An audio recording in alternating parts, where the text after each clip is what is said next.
muracyumva radiyo ijwi ry'amerika ivugira i washington dc mu kirundi n'ikinyarwanda.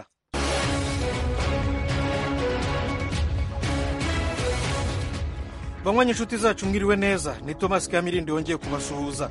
Imiryango iharanira uburenganzira bwa muntu yo muri Kivu ya ruguru yakoresheje imyigaragambyo yo kwamagana inyeshyamba za M23 pour dénoncer le complot international et demander à l'EAC d'attaquer parce que Jacques Sinzahera ni umwe mu bitabiriye imyigaragambyo yabereye mu mujyi wa Goma, umurwa mukuru wa Kivu ya ruguru. Ati twaje kwamagana ubugambanyi bw'amahanga no gusaba ingabo za EAC kugaba ibitero kuri M23. Urubanza rwa Kabuga Feliciani rwakomeje Irahe mu Buholandi. Temistocle Mutijima araza kutugezaho ibyarwo.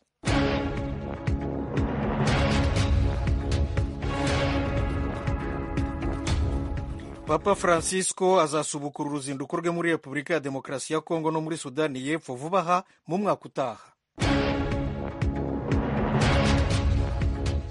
Ubushinwa buratangaza ko mu minsi iri imbere buzoroshya amabwiriza arebana n'akato ku bijyanye na COVID-19.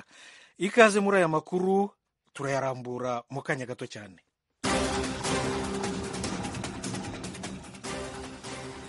Aya makuru tuyahere muri Ukraine. Meya wa Kiev Vitali Klitschko yabwiye abaturage kubika amazi n'ibiribwa bihagije bashobora kwifashisha mu gihe haramuka habaye icuraburindi mu murwa mukuru ayobora.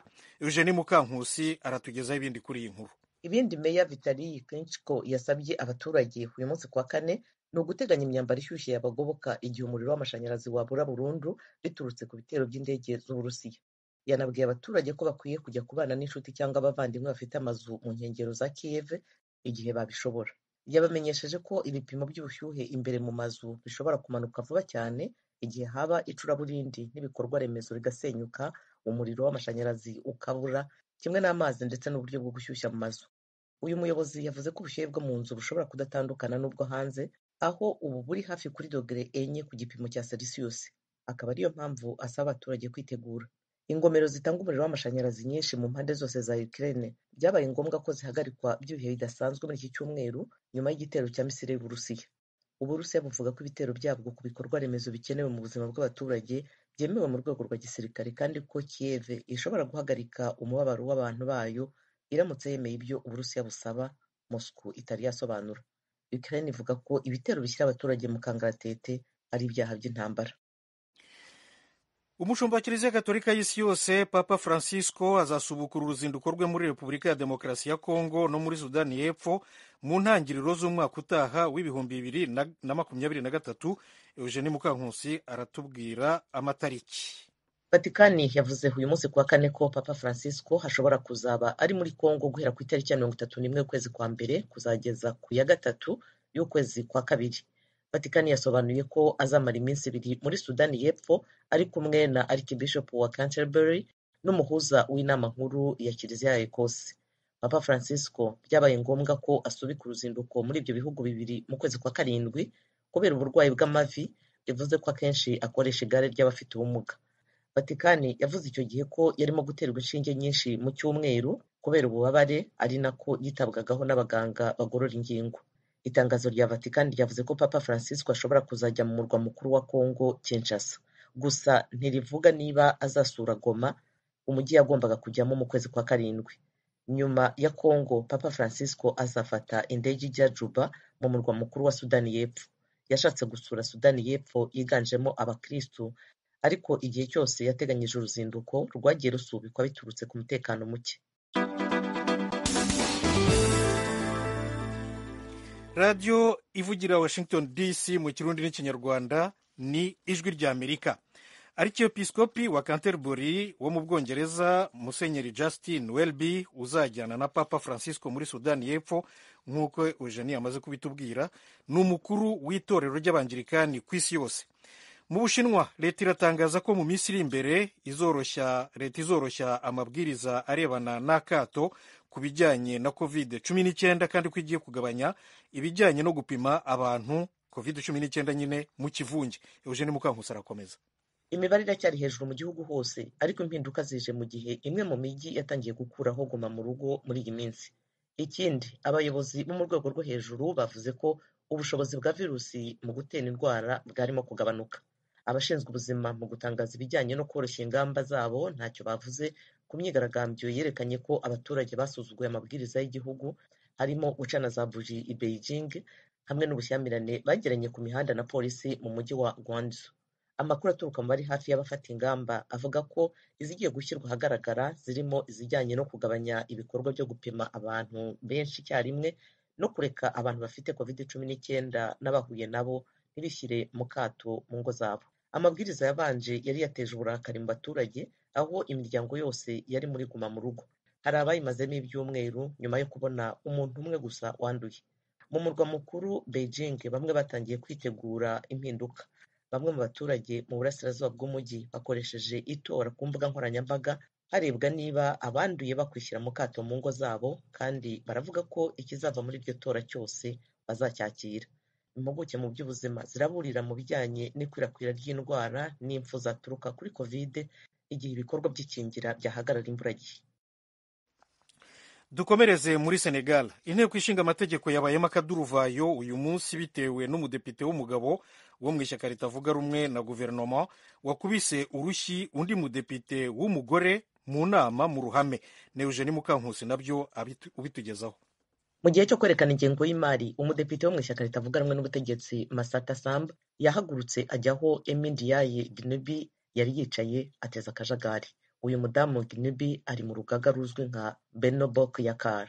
Samb yarimo kugeza ijambo ku nteko ku byo Gnubi yavuze mu mpera z'icyumweru, aho yanenze umuyobozi mu by'idini udashyigikiye manda ya gatatu ya perezida Macky Sall. Gnubi yanze kwisubiraho ku magambo ye kandi atangaza ko ntacyo bimubwiye, nibwo Samb yagiye amusanga aramukubita. Samb yateye intebe Gnubi, uyu nawe arayimusubiza mbere y'uko undi mudepite afata uyu mugore akamutsindagirira hasi. Inama y'abadepite yahise hagarikwa, abadepite bijujuta bashinjana kandi batukana. Umwuka mubi wagiye wiyongera hagati y'ishyaka riri ku butegetsi n'abanyapolitiki batavuga rumwe n'ubutegetsi kuva mu kwezi kwa karindwi ubwo habaga amatora y'abadepite. Ishyaka riri ku buyobozi ryaburiyemo ubwiganze mu nteko biturutse ahanini ku mpungenge z'uko perezida Macky Sall yazashaka manda ya gatatu mu 2024. Macky Sall yanze kuvugira ku mugaragaro niba afite umugambi wo kuziyamamariza manda ya gatatu. Ni ikintu abatavuga rumwe n'ubutegetsi bavuga ko cyaba kinyuranije na manda ntarengwa ndetse n'ibyo yari yijeje mbere. Abashyigikiye Sall w'imyaka 60 bo basobanura ko itegeko nshinga rivuguruye rimwemerera kuba yakongera kwiyamamaza.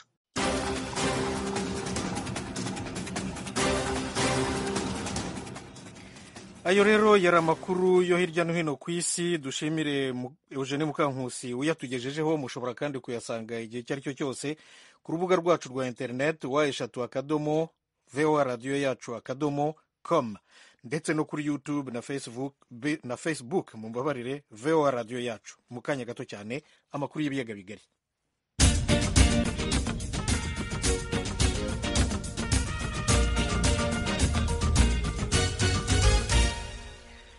Imiryango iharanira uburenganzira bwa muntu yo muri Kivu ya ruguru kuri uyu wa kane yahamagaje imyigaragambyo i Goma, imyigaragambyo yo gusaba leta ya Kongo guhagurukira ikibazo cy'umutekano muke no gusaba ingabo za Afurika y'Iburasirazuba gukoresha ingufu mu kugarura umutekano mu gihugu.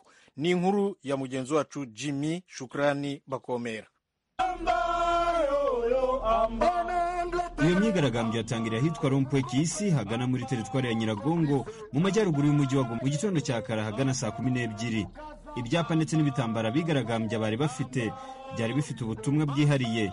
Icya mbere n'abaturage twanze ubwicanyi bukorwa na M23, turasaba MONUSCO ndetse na EAC kujya mu ntambara n'abarwanya Kongo. FARDC na polisi y'igihugu nibo bonyine twizera nk'ingabo zacu, naho abandi turabarambiwe. Ayo niyo magambo abigaragambya bari banditse ku mpapuro ndetse n'ibitambaro bari bafite ubwo bamanukaga ku biro bikuru bya MONUSCO birahitwa RVA ku muhanda ugana ku biro bya guverineri w'intara ya Kivu ya ruguru, baririmba indirimbo zuzuye ubutumwa ku miryango mpuzamahanga.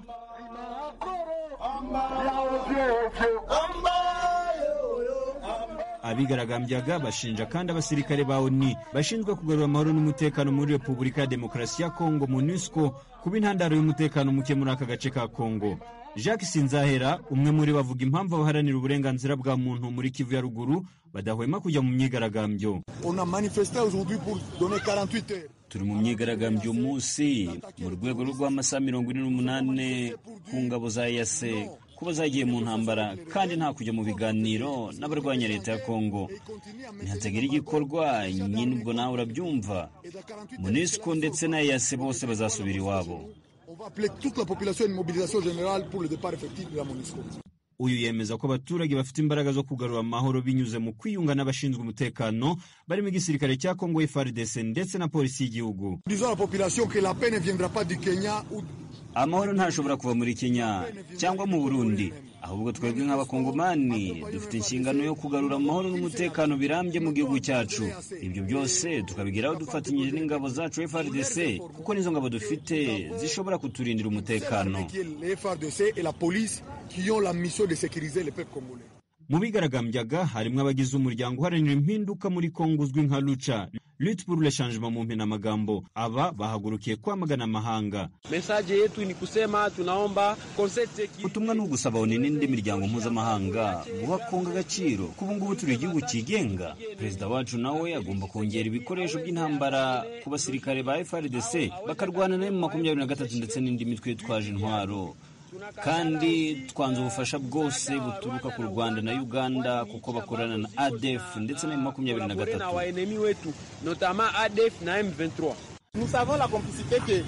Tuzi neza ko imiryango mpuzamahanga ikorana n'abanzi bacu by'umwihariko ONU. Ibyo bakoze birahagije kandi natwe turarambiwe. Abaturage tugomba kwirwanaho ku byashoboka kose. Aba batangaje ko mu gihe amasaha 48 bahaye ashira nta gikozwe ibintu biri buze guhinduka. Ntihatagira ibikorwa ku byo dusaba, haraba ibindi bikorwa birenze kurutsa ibyo mubona ubu ngubu. Imyigaragambyo izakomeza cyane ku rwego rwo hejuru mu minsi iri imbere. Iyi myigaragambyo yabaye ntiyari yahawe uruhushya. Umuyobozi w'umujyi wa Goma, Komiseri Kabeya Makosa François, yari yasohoye itangazo ritemerera abigaragambya kujya mu mihanda muri iki gihe umutekano utameze neza, ariko rikaba ryatewe utwatsi n'abayiteguye. Kugeza ubu ubuyobozi bw'umujyi wa Goma ndetse no ku rwego rw'intara ya Kivu ya ruguru ntacyo buravuga ko iyo myigaragambyo ikomeje kubera hirya no hino mu burasirazuba bwa Kongo. Jimmy Shukrani Bakomera, Ijwi ry'Amerika, Igoma.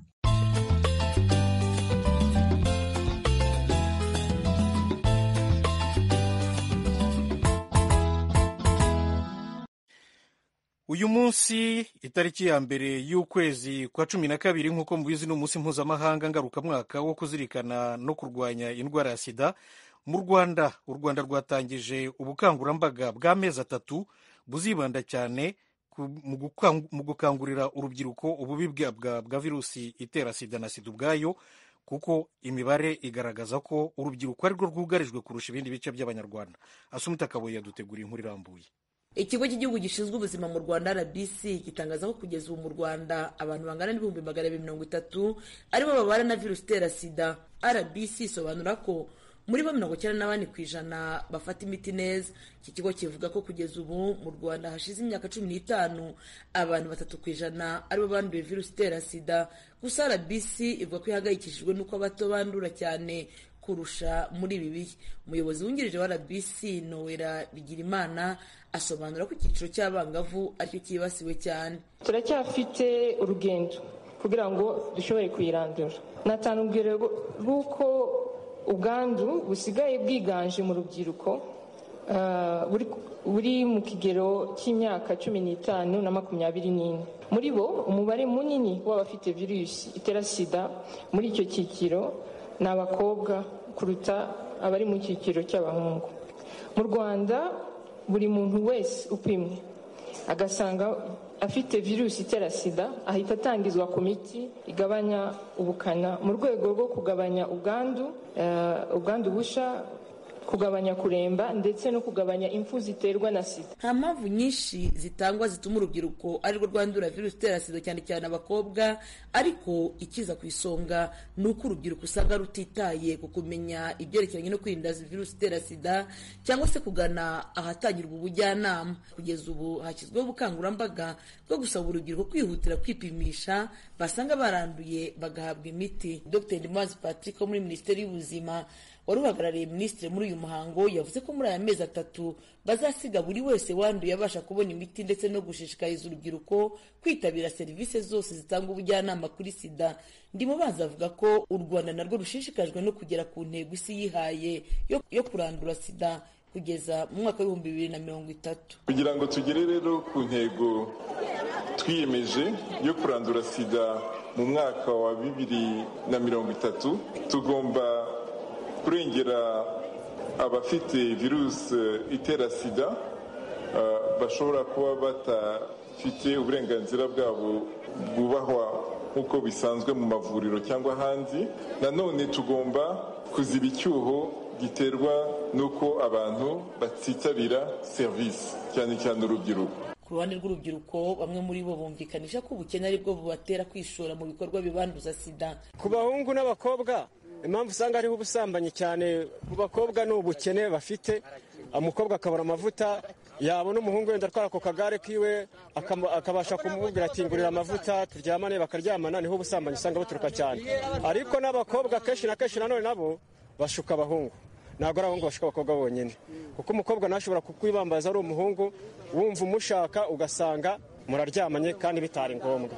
Urubyiruko rw'abakobwa rufite umwihariko kuri iki kibazo. Impamvu abakobwa aribo bandura cyane, abahungu akenshi baba barisiramuje, kandi nyine iyo bisiramuje hari indwara zimwe na zimwe zidahita zibafata. Abakobwa nyine turoroshye cyane, baradushuka bigakunda. Abahungu kenshi na kenshi kubera ko baba babigambiriye, hari igihe bagenda bafite udukingirizo. Iyo arwaye nta gakingirizo agendana, agashaka rero kwanduza benshi. Ikigo cy'igihugu gishinzwe ubuzima RBC gitangaza ko umunsi mpuzamahanga wo kurwanya icyorezo cya sida ubaye, isi barura abagera kuri miliyoni 38.4 bafite virusi itera sida.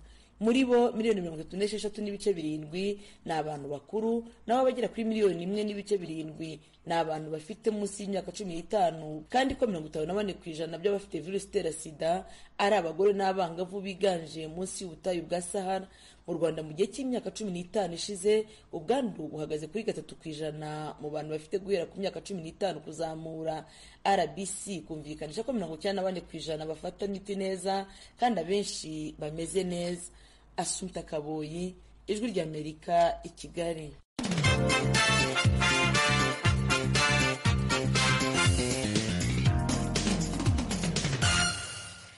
Ijwi ry'Amerika noneho tujye Irahe mu Buholandi, aho urubanza rwa Kabuga Felician rwakomeje uyu munsi. Felician Kabuga aregwa ibyaha bya jenoside. Umutangabuhamya wa none yongeye gushimangira ko Kabuga ari we wagenaga umurongo ngenderwaho w'ibiganiro bya radiyo RTLM. Temistocle Mutijima yakurikiranye uru rubanza, aratugezaho ibindi kuri iyi nkuru. Iburanisha rya none ryongeye kwiharirwa n'ibibazo by'umunyamategeko Françoise Mate wunganira Kabuga yahataga umutangabuhamya CAB 032. Uyu mutangabuhamya ufungiye mu Rwanda nyuma yo guhamwa n'ibyaha bya jenoside yemeza ko yari mu buyobozi bw'ishyaka MRND ryari ku butegetsi imbere y'igihumbi 1994, kandi yumvikana nk'uwahoze mu nzego z'ubutegetsi bwite za leta y'icyo gihe. Kuva atangiye kumvwa mu byumweru 2 bishize, ubuhamya bwa CAB 032 yagiye atanga ku mikorere ya radio RTLM n'uruhare umunyemari Felician Kabuga yaba yaragize mu mikorere yayo, byinshi bishingiye ku byo yavuga ko yabwiwe n'abanyamakuru bayo barimo Gaspari Gahigi wari umwanditsi mukuru w'iyo radio. Uyu mutangabuhamya avuga ko uretse no kuba Gahigi yari umuturanyi we wa bugufi, naho yimukiye bakomeje kujya bavugana ndetse bakanyuzamo bagahura nyuma y'akazi bagasangira icyo kunywa. Umunyamategeko Françoise Mate yamubajije niba mu byo yaganiraga na Gahigi haba harabaye kutemeranya ku mikorere ya radio RTLM. CAB 032 yasubije ko byagiye bibaho, cyane ku ngingo yo kuba iyo radio itaremeraga amasezerano y'amahoro ya Arusha. CAB 032 kandi yabwira urukiko ko muri uko kujya impaka yanagiye agaragariza Gahigi ko RTLM irimo kujya kure mu mvugo zibiba urwango no mu gukangurira abaturage kwica bagenzi babo. by'umwihariko ku iyicwa rya Martin Bucyana wari umukuru w'ishyaka Sederi. Umutangabuhamya yavuze ko ryakurikiwe n'impfu z'abatutsi b'Igikondo bishwe n'interahamwe n'impuzamugambi, ndetse n'iry'uwundi muyobozi wa Sederi witwa Katumba naryo ryakurikiwe n'ubundi bwicanyi bwibasiye abatutsi. Uwunganira Kabuga yamubajije niba yarabiganiriyeho na Gahigi. Aho umutangabuhamya yasubije ko babiganiriyeho, ndetse wakagaragariza mushuti we Gahigi ingorane zose n'ubwicanyi RTRM irimo guteza, ariko watashoboraga kubyumva, kandi ko bibaho mu nshuti kutumvikana ku ngingo runaka. Yavuze ko Gahigi yashyiraga mu bikorwa amabwiriza yahawe n'abamukuriye ashingiye ku mirongo migari ya politiki y'amashyaka ya MRND na Sederi. Akavuga ko mu bari bamukuriye kuri iyo radiyo, Uwimena ari Kabuga wari perezida w'akanama k'abagize igitekerezo cyo gushinga RTRM. Maître Françoise Mate wunganira Kabuga yamubajije niba mu kumubwira uruhare rwa Kabuga mu mikorere ya radiyo RTRM Gahigi yaba yaranamubwira urwa Ferdinand Nahimana nawe wahamijwe ibyaha bya jenoside harimo n'uruhare rwe muri iyi radiyo. Aho umutangabuhamya yasubije ko yaba Kabuga, Ferdinand Nahimana, Joseph Serugendo, Barayagwiza Jean Bosco bose bari mu bagize komite y'abashinze RTRM, kandi Gahigi yari azi neza imikorere y'iyo komite. Abajijwe niba Gahigi yaba yaramubwiye uwayoboraga inama zashyiragaho umurongo ngenderwaho w'ibiganiro bya radiyo RTRM n'igihe izo nama zaberaga, Kabu032 yasubije ko ibyo atabimenya kuko atabaga ari muri izo nama. Umunyamategeko Françoise Mate yamubajije kuri raporo y'impuguke yatanzwe mu cyaro urukiko mpuzamahanga mpanabyaha rwashyiriyeho u Rwanda TPIR, aho muri iyo raporo hari amagambo ya George Rugiu wakoreye RTRM, umunyamakuru w'umuzungu wahamijwe icyaha cyo gushishikariza gukora jenoside, aho yavuga ko Kabuga atitabiraga inama z'abanyamakuru. Aho umutangabuhamya Kabu032 yasubije ko na Kabuga ubwe yanyuzagamo agakoresha inama abanyamakuru, kandi akurikije ibyo Gahigi yamubwiye, icyo Kabuga yavugaga cyose cyabaga nk'ivanjiri kuri buri wese, ndetse ko na Ferdinand Nahimana ubwe atajyaga gukoresha inama abanyamakuru atabyemerewe na Kabuga nka perezida w'abagize akanama kashinze RTRM. Ibibazo by'umunyamategeko Françoise bisoza iburanisha rya none byabarijwe mu muhezo wamaze iminota isaga 30 mu rwego rwo kurinda imyirondoro y'umutangabuhamya. Kabuga utarahabwa umwanya wo kwiregura kuva urubanza rutangiye kuburanishwa mu mizi, yakurikiraniye iburanisha ry'uyu munsi mu cyumba cy'urukiko. Nyuma y'isozwa ry'ubuhamya bwa Kabu032, umucamanza ukuriye inteko iburanisha Ian Bonomi yatangaje ko ku mpamvu zikomeye zatanzwe n'ubwunganizi bwa Kabuga, iburanisha ritaha ryimuriwe kuwa gatatu w'icyumweru gitaha aho kuba kuwa kabiri.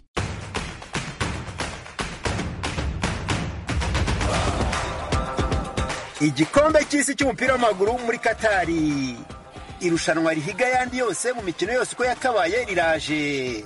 Radiyo Ijwi ry'Amerika igutumiye kwifatanya n'abandi kunogerwa n'umukino uhatse iyindi muri Afurika. Radiyo yanyu izabakurikiranira iki gikombe cy'umupira w'amaguru mu buryo busesuye, tubakorera ubusesenguzi bwa mbere y'imikino na nyuma yayo, tuganiriza abakinnyi bazigaragaza nk'ibihangange, tuvuga ku batoza no ku makipe azatungurana, tutibagiwe no gusangira ijambo n'abafana bazaba bari hirya no hino muri Afurika ndetse no mu mujyi wa Doha muri Katari.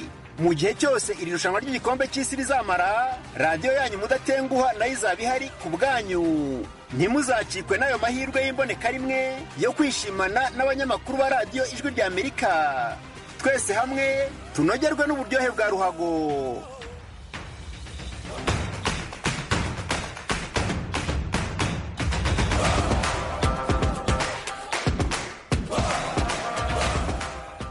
radiyo Ijwi ry'Amerika mu Kirundi n'ikinyarwanda. Igikombe cy'isi rero turi kumwe na mugenzi wanjye Edi Rwema. Edi, wongeye kwirirwa? Wiriwe neza Kamirindi. Nikose Maroc izakomeza? Maroc nk'uko twari twabibwiye abakunzi b'Ijwi ry'Amerika ubwo twabagezagaho uko ibintu byari byifashe makuru yacu ya saa 12, twababwiraga ko ifite amahirwe menshi yo gukomeza muri kimwe cya 16. Ni ukuvuga ni imikino izahuza amakipe 16 asigaye, ubwiza bari imikino 8 yose hamwe. Icyo gihe rero byari bitararangira neza, ariko ku ifirimbi ya nyuma byaje kurangira Morocco itsinze igihugu cya Canada ibitego 2-1.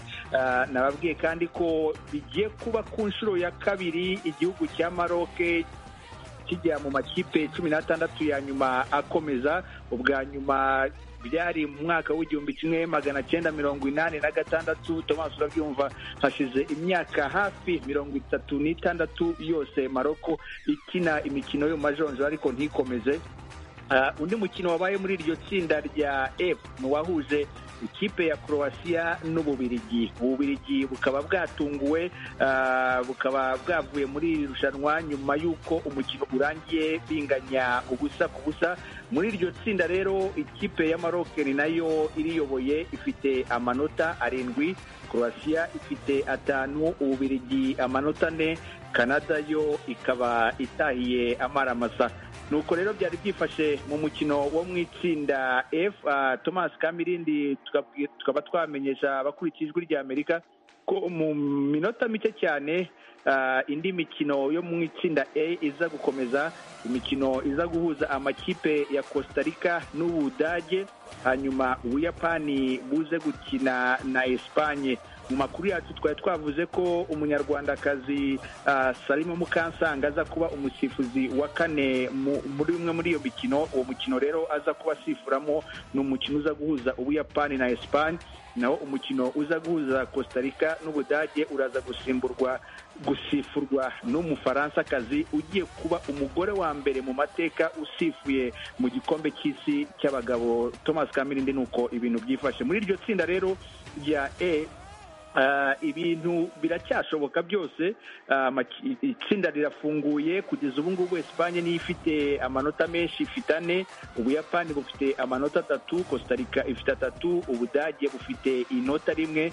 Ikipe rero iyo ari yo yose itsinda muri iri tsinda ifite amahirwe yo gukomeza muri ya makipe 16 azakina mu mikino ikurikira. Thomas Cameron, Umufaransa-kazi yitwa Stéphanie Frappart Stephanie uza gusifura rero Ubudage na Croatia, akaba yanditse amateka. Niko se Edi, muri rusange Maroc irazamutse, niyo kipe ya Afurika ya mbere izamutse. Muri rusange amakipe ya Afurika nyuma ya Senegal nibyo. Mumbabarire bamwanye bijwi rya Amerika, ntabwo nashaka kubayobya byari binyuzeho. Nuko Maroc na Senegal rero zirazamutse. Noneho muri rusange amakipe ya Afurika yandi ahagaze ate? Muri rusange amakipe yandi asigaye, ikipe ya Tunisia yo yamaze gusezererwa. Hasigaye rero amakipe ya Cameroon n'ikipe ya Ghana. Cameroon murabizi ko izakina ku munsi w'ejo mu itsinda G, ikazahura n'igihangange Brazil mumbabarire. Naho muri iryo tsinda nanone ryaje harimo ikipe ya Serbia n'ikipe y'Ubusuwisi. Kugeza ubu rero muri iryo tsinda ibintu nk'uko nari nabivuze naho biracyafunguye cyane. Ikipe ya Brazil niyo yamaze kubona tike, ariko ku mwanya wa 2 haracyari isibaniro, aho ikipe y'Ubusuwisi ifite amanota 3, ya nyuma Cameroon ikaza igakurikira n'inota 1, Serbia nayo igakurikira n'inota 1. Bivuze ko bisaba Cameroon gutsinda Brazil, hanyuma aya makipe yandi akaba yanganya kugira ngo ikipe ya Cameroon ibe yabona amahirwe yo gukomeza. Thomas, hanyuma indi kipe isigaye ni ikipe ya Ghana iri mu itsinda rya H. Ghana izakina nayo ku munsi w'ejo, ikazahura n'ikipe ya Uruguay.